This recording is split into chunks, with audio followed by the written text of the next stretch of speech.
Emergency cabinet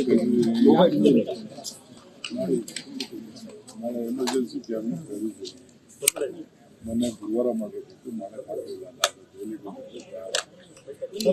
ಬರಗಾಲದ ಬಗ್ಗೆ ವಿಶೇಷವಾಗಿ ಚರ್ಚೆ ಮಾಡಬೇಕು. ಬೆಳಗ್ಗೆನೆ ಎಲ್ಲ ಡೆಪ್ಟಿ ಕಮಿಷನರ್, ಸಿಇಒಗಳು ಎಲ್ಲ ಆಫೀಸರ್ಸ್ ಬೆಳಗ್ಗೆ ಇಲ್ಲಿಂದ ಜೂನ್ನಲ್ಲಿ ಮೀಟಿಂಗ್ ಇತ್ತು. ಅದಾದ್ಮೇಲೆ ಏನ್ ಮಾಡಬೇಕು, ಏನ್ ಮಾಡ್ತಾರೆ, ಬೇರೆ ಬೇರೆ ಸ್ಕೀಮ್ಸ್ ಎಲ್ಲ ಕಂಪ್ಲೀಟ್ ಡೀಟೇಲ್ಸ್ ಎಲ್ಲ ಬಂದಿದೆ. ಬರಗಾಲದಲ್ಲಿ ಏನೇನು ಕೆಲಸ ತಗೋಬೋದು, ಯಾವ ರೀತಿ ಮಾಡಬಹುದು, ಕೂಡೇ ಹೋಗುವಂಥದ್ದು ಜಾಸ್ತಿ ಆಗ್ತಾ ಮಾಹಿತಿ ಬಂದಿದೆ. ಆ ದೃಷ್ಟಿಯಿಂದ ಚರ್ಚೆ ಮಾಡೋಣ, ಡಿಸ್ಕಸ್ ಮಾಡಿ. ಸರ್, ನೀವು ಪತ್ರ ಬರೆದಿದ್ದೀರಿ ಕೇಂದ್ರ ಸರ್ಕಾರಕ್ಕೆ, ಏನಾದ್ರು ರಿಯಾಕ್ಷನ್ ಬಂದಿದೆ? ಏನು ಇಲ್ಲ, ಅವರು ತಕ್ಷಣ ಬರೆದಿದೆ. ವಿತ್ ಫ್ಯಾಕ್ಟ್ಸ್ ಇನ್ನೂ ಒಂದಷ್ಟು ಡೀಟೇಲ್ಸ್ ಕಳಿಸ್ಬೇಕು. ನಮ್ಮ ಹತ್ರ ಎಲ್ಲ ಕಂಪ್ಲೀಟ್ ಪಿಕ್ಚರ್ ಬಂದಿದೆ. ಎಷ್ಟು ಮಳೆ ಆಗಿದೆ, ಎಲ್ಲಿ ಮಳೆ ಆಗಿದೆ, ಆ ಪರಿಸ್ಥಿತಿ ಅನುಕೂಲವಾಗಿ ನಾವು ಬರೀ ಕುಡಿಯೋ ನೀರು ಕೊಟ್ಟಿರೋದು. ನಾನು ಇವತ್ತು ಹೇಳ್ತಾ ಇದ್ದೀನಿ, ಮಂಡ್ಯ ಇರ್ಬೋದು, ಬೇರೆ ಯಾರೇ ಇರ್ಬೋದು, ನೀವು ನೀರು ಬಿಟ್ಬಿಟ್ಟಿದ್ದೀನಿ ಅಂತ ವ್ಯವಸಾಯಕ್ಕೆ ಯಾರು ಉಪಯೋಗಿಸಂಗಿಲ್ಲ. ಬರೀ ಕುಡಿಯೋ ನೀರಿಗೋಸ್ಕರ ನಾವು ಕೊಟ್ಟಿದ್ದೀವಿ. ವ್ಯವಸಾಯಕ್ಕೆ ಡ್ಯಾಮ್ ಪರಿಸ್ಥಿತಿ ನೋಡ್ಕೊಂಡು ಮಾಡಬೇಕು. ನಾಳೆ ನೀವು ಹಾಕೊಂಡು ನನಗೆ ಪ್ರೆಷರ್ ಬಿಡಕ್ ಮಾಡೋದು, ಬಿತ್ತನೆ ಹಾಕೊಂಡು ಇದೆಲ್ಲ ದಯವಿಟ್ಟು ಅವಕಾಶ ಕುಡಿಯೋ ನೀರು ಮಾತ್ರ ನಾವು ನೀರು ಬಿಟ್ಟಿದ್ದೀವಿ.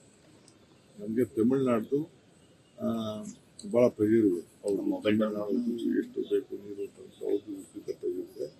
ತುಂಗಭದ್ರಲ್ಲೂ ಪ್ರೆಷರ್ ಇದೆ. ದಯವಿಟ್ಟು ಡ್ಯಾಮ್ ಭರ್ತಿ ಆದ ತಕ್ಷಣ ನಿಮಗೆ ಕೊಡ್ತೀವಿ. ಎಷ್ಟು ಬೆಳೆ ಕೊಡಬೇಕು ನಿಮಗೆ ಕೊಡ್ತೀವಿ, ಏನು ತೊಂದರೆ ಇಲ್ಲ.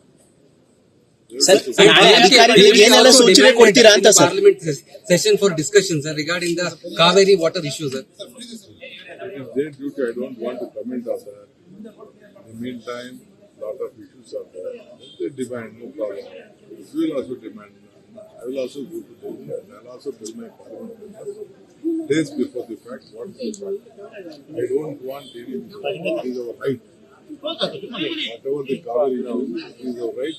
And we have got a Supreme Court also accepted. It is only left to the Central Water Commission. So we are on the job. The Mekedatu project is benefiting Tamil Nadu, not Karnataka. Sir, ಪಾದಯಾತ್ರೆ I will make it very clear. Sir, ಪಾದಯಾತ್ರೆ ಮಾಡ್ತಾ ಇದ್ದಾರೆ sir. HMT land ಬಗ್ಗೆ ಕುಮಾರಸ್ವಾಮಿ ಮತ್ತೆ allegation ಮಾಡ್ತಾರೆ. ಏನ್ ಬೇಕಾದ್ರೂ ಮಾಡ್ಕೊಳ್ಳಿ, ಅವರು ರಾಜಕಾರಣ ಮಾಡಬೇಕು ಅಂತ ಮಾಡ್ತಾ ಇದ್ದಾರೆ.